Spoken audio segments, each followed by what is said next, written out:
Hello, we are starting for the design of an RCC footing for a brick masonry wall.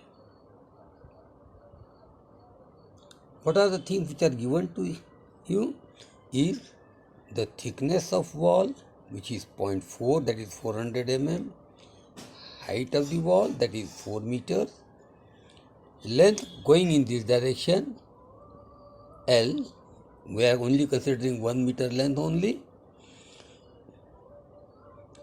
The load over the top of the wall is 200 kilonewton and the ultimate bearing capacity of the soil as 180 kilonewton per meter square.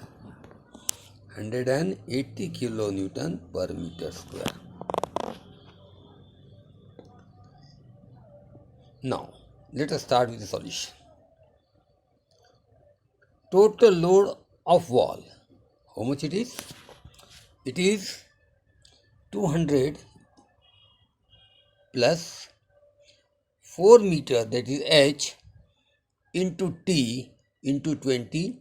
20 is the weight of the brick masonry. It comes out to be 232. Rounding it on the higher side, we can just take it as 250 kilonewton. Now, design load for this, if multiplied by 1.5 to the design load, the 250 1.5, it will be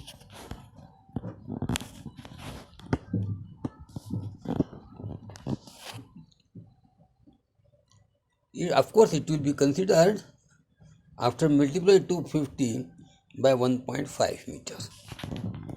But this is the load of the brick masonry acting over a whole distance of 0.4 meter.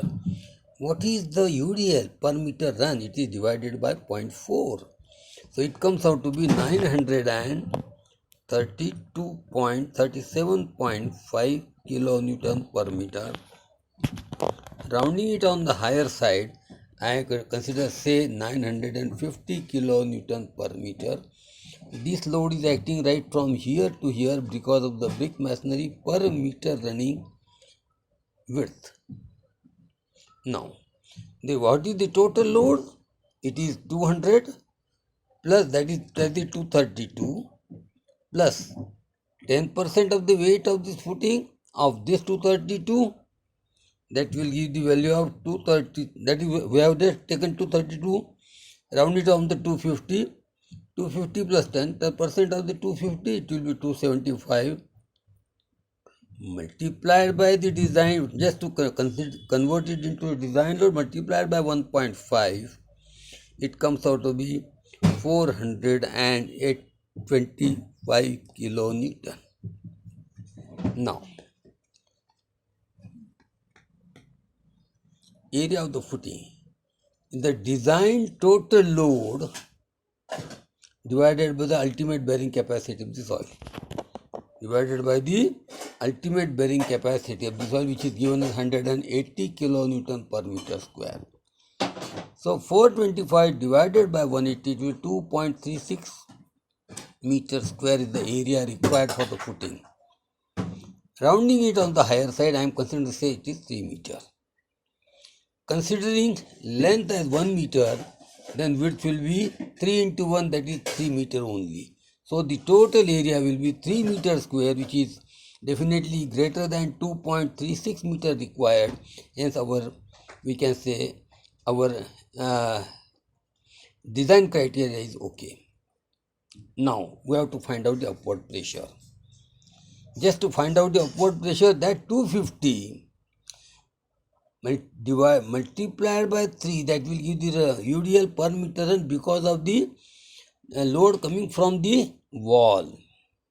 That comes out to be 83.33, rounding it off, say 90 kilonewton per meter. Now, there are two types of load which are simultaneously acting over there. One because of the upward pressure of this 90 kilonewton per meter because of the soil, and downward pressure of 950 kilonewton per meter that we have already calculated previously here in our page number 1, that is 950 kilonewton per meter. But one important thing is that here the whole load is acting at a distance of half of this distance T by 2, because half of this load will be transferred to this side, half of this load will be transferred to this side, and the CG of this is acting at this half of that, that is the T by 4 of total T, that is T by 2, and half of T by 2, that is T by 4. So the total load acting will be right from here to here and from here to here, that is this distance plus T by 4, and this distance only the T by 4. Now let us come over here. We have already seen that this load is 950 kilonewton per meter acting at only a distance of 0.1, 1/4 of the T, 1/4 of the thickness, that is 0.4 divided by 4. And this upward pressure is 1.4. How it is 1.3? 3 meter minus 0.4 thickness of wall, that will be 2.6 divided by 3, it comes out to 1.3 plus T by 4, that is 0.1. So it comes out to be 1.4 meter. Now maximum bending moment at section X, this AA, that is at a distance of 1.4 meter. Upward pressure minus downward pressure. Maximum pressure is equal to 91.5 whole square by 2 because of this, minus WL square by 2, WL square by 2, WL square by 2. Net bending moment comes out to be 83.5 and rounding it on the say 100 kilonewton meter. Similarly, the maximum shear force is W into L minus W into L, that is 90 into 1.4 minus 950 into 0.1, it comes out to be 31.0 and rounding it up and say consider it is 50 kilonewton. So we have got two parameters, bending moment maximum 100 kilonewton meter, maximum shear force as taken as 50 kilonewton. This is now finding out value of D. D is equal to M is equal to RBD square, and M is equal to 100 kilonewton meter multiplied by 10 to the power 6, converting into kilonewton mm. R is equal to 0.138 into FCK. FCK is taken as 20, and find out the value of this D, and we find that D comes out to be 170, 90 something. Now considering effective D as 200 and overall D as 250.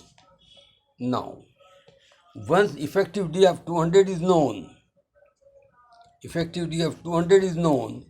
we can find out the area of the main bar acting parallel to the width of the footing, that is using the empirical formula, and the area comes out to be 1677.5 mm square, rounding it on the higher side, that will say 1700 mm square. Provide 16 mm fibers, the spacing is 100 mm center to center. Distribution steel 0.12% of gross cross-sectional area, that is 250 into 1000, that is the gross cross-sectional area.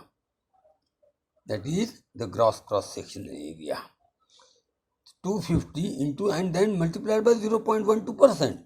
So it comes out to be 300 mm square. Now, once we know this, now considering the 10 mm bar and finding out the spacing, it comes out 261 point something rounding out on the lower side, it will be 250 mm center to center. Now check for shear.